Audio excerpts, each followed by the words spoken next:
নমস্কার, আমি সম্রাট পাল, WBPSC অ্যান্টি করাপশন ইউনিটি গ্রুপের একজন সদস্য। এই ভিডিওটি করার উদ্দেশ্য হলো আগামী 24/12/2024 অর্থাৎ মঙ্গলবার এই গ্রুপের পক্ষ থেকে অর্থাৎ WBPSC অ্যান্টি করাপশন ইউনিটি গ্রুপের পক্ষ থেকে একটা ডেপুটেশনের আয়োজন করা হয়েছে। কি বিষয়ে ডেপুটেশন, কি তার মূল নির্যাস, সেই নিয়ে দুটো কথা বলার জন্য ভিডিওটি করেছি গ্রুপের পক্ষ থেকে। প্রথমত, দিন কয়েক হলো আমাদের কাছে একটি খবর ছড়িয়েছে যে নতুন 2025 সালে নতুন করে ক্লার্কশিপ এবং মিসলেনিয়াসের নোটিফিকেশান আসবে। খুব ভালো কথা, সবার এটা খুবই একটা আশার কথা। নতুন নোটিফিকেশান আসবে, প্রত্যেক বছর নতুন নতুন নোটিফিকেশান আসুক, প্রত্যেক বছর 1 থেকে 1.5 বছরের মধ্যে নিয়োগ সম্পন্ন হোক। কিন্তু আশঙ্কার জায়গা একটি, যেটা শোনা যাচ্ছে, যার সত্যতা এখনও আমরা যাচাই করতে পারিনি, তার জন্যই ডেপুটেশন কর্মসূচি।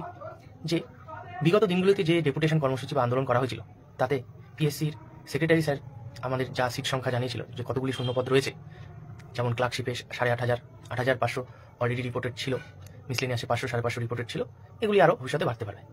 কিন্তু আশঙ্কার জায়গা হচ্ছে, যদি 2023-এর ডিসেম্বর পর্যন্ত রিপোর্টেড সিটগুলিকে নেওয়া হয় এবং 2024 পুরোটাই বাদ দিয়ে দেওয়া হয়, আদতে এই ক্ষতির সম্মুখীন আমাদের মতো অ্যাসপিরেন্টরাই হবে।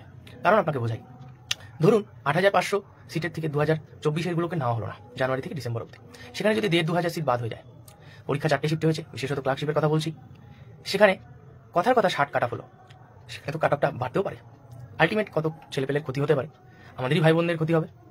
তাহলে নতুন নোটিফিকেশান বেরোক, নতুন করে চাকরি, আজকে পশ্চিমবঙ্গের যা অবস্থা চাকরি বাকরি সবাই চায়, কিন্তু টেকনিক্যালি জিনিসগুলোকে ভাবতে হবে।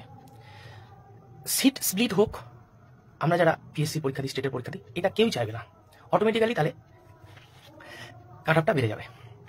তো এই বিষয়েই আমাদের একটা দাবি থাকবে, যাতে 2024-এর ডিসেম্বর অবধি যতটা সিট রিপোর্টেড হয়েছে সেটুকু নিয়েই আমাদের ক্লার্কশিপ, তারপরে যে নতুন নোটিফিকেশান আসবে 2025-এ, সেগুলো যেন 2025-এর পরে কাউন্ট করা হয়। মিসলেনিয়াস ক্লার্কশিপ স্প্লিট হোক, আমরা বারে বারে বলছি, এটা চাই না। নতুন নোটিফিকেশান আসুক, ওবিসি কেসটা তাড়াতাড়ি মিটুক, এটা সবার পক্ষেই মঙ্গল। এবং বিগত দিনগুলোতে যেমন প্রতিশ্রুতি দিয়েছিলেন তারা, ইন্ডিকেটিভ অ্যাডভার্টাইজমেন্ট বেরোবে আইডিও, MVI, বিভিন্ন পরীক্ষার, সেগুলো যাতে তারা বের করে, এটিও একটি আমাদের ডেপুটেশন কর্মসূচির বিষয় হবে। এছাড়া আমাদের আগামী দিনে কবে রেজাল্ট আসবে এবং মেন পরীক্ষা কবে হতে পারে, সেগুলি যাতে দ্রুততার সাথে সম্পন্ন হয়, সেই বিষয়ে আমরা অবগত করাবো কমিশনের কাছে, সেক্রেটারি স্যারের কাছে। এবং ডেসক্রিপটিভ পরীক্ষায় যেরকম বৈষম্য তৈরি হয়, বিগত দিনগুলোতে দেখা হয়েছে পিএসসি ক্লার্কশিপের ইংলিশ বাংলা পেপারে 50-50, পেপার 2 যেটা মানে টায়ার 2 যেটা হয়, কেউ 50-এর মধ্যে 3 পেয়েছে, কেউ আবার 50-এ 49 পেয়েছে।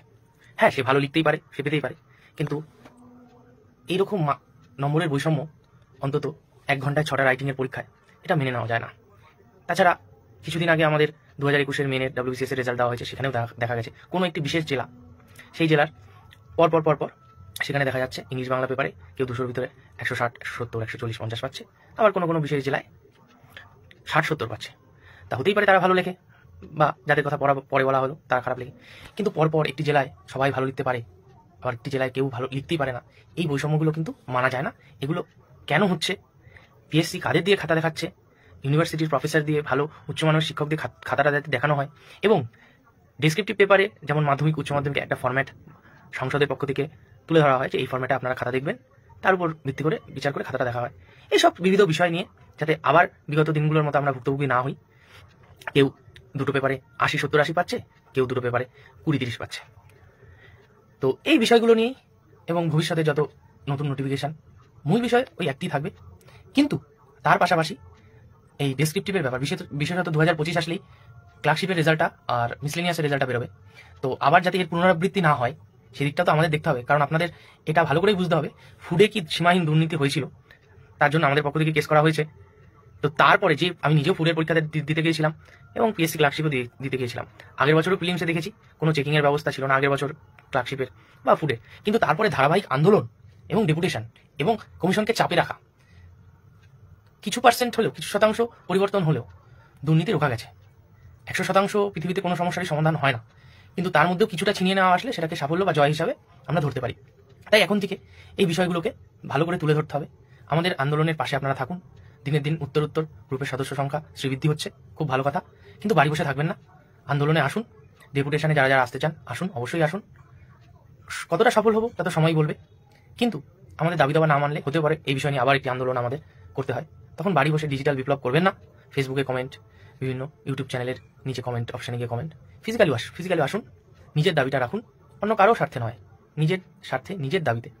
আমরা এটা বিশ্বাস করি প্রত্যেকে সৎভাবে চাকরি বাকরি পাওয়ার চেষ্টা করছি, কারণ রাজ্যে যা দুর্নীতিতে ভরে গেছে, রন্ধে রন্ধের দুর্নীতি চাকরির ক্ষেত্রে, প্রাইমারিতে দেখছি, আপার প্রাইমারি বিভিন্ন কমিশনগুলোতে, তা সবাই তো দুর্নীতিগ্রস্ত নয়। বেশিরভাগ মানুষই চায় সৎভাবে পরীক্ষা দিয়ে পাশ করে চাকরিটা পাবো। তা যখন কিছুই হচ্ছে না, বাড়ি বসে তো থাকলে কিছু হয় না, আন্দোলন করতে হবে, চাপে রাখতে হবে। যেমনটা দেখলেন ক্লার্কশিপে, কারণ এর আগেও আমি ক্লার্কশিপ দিয়েছি আর এবছরও ক্লার্কশিপ দিলাম। আগেরবারও আমার পরীক্ষা হলের এক্সপিরিয়েন্স হয়েছে, এবছর হয়েছে, আকাশ পাতাল তফাৎ। এটা একটাই কারণ, একটা কারণের জন্যই সম্ভব হয়েছে, বারে বারে এই বিষয়গুলো কমিশনের কাছে তুলে ধরা, এবং সেই তারা প্রচেষ্টা করেছেন। হ্যাঁ, হতে পারে আমরা চেষ্টা করেছিলাম একটা শিফটে করার জন্য, এই জন্য বহু প্রচার করা হয়েছে গ্রুপের পক্ষ থেকে, কিন্তু আপনারা আসেননি। মাত্র হাতে গোনা 100 জন উপস্থিত ছিল লাস্ট যেদিন আন্দোলন হয়, যদি ভুল না করি 29 তারিখে। তা বিহার ইউপিকে দেখে একটু অন্তত শিক্ষা নিন। সেখানে মাল্টিপল শিফটে পরীক্ষা হওয়ার কথা ছিল বলে তারা দিন রাত এক করে তাদের দাবি দাবা ছিনিয়ে নিয়ে এসছে। এমনকি বিহারে একটি শিফটে এক্সাম হয়েছিল, কিন্তু বিপিএসসির কথা বলছি, নর্মালাইজ হবে বলে তারা নর্মালাইজের দাবিটাকে মেনে নিতে পারেনি। তারা দিন রাত এক করে সেই আন্দোলন করে সেই নর্মালাইজেশনটাকে বাতিল করতে বাধ্য করেছে কমিশন, তাদের দাবি সফল হয়েছে।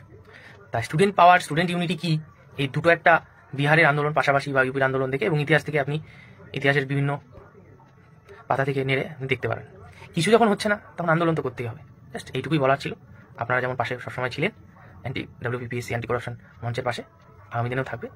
ধন্যবাদ।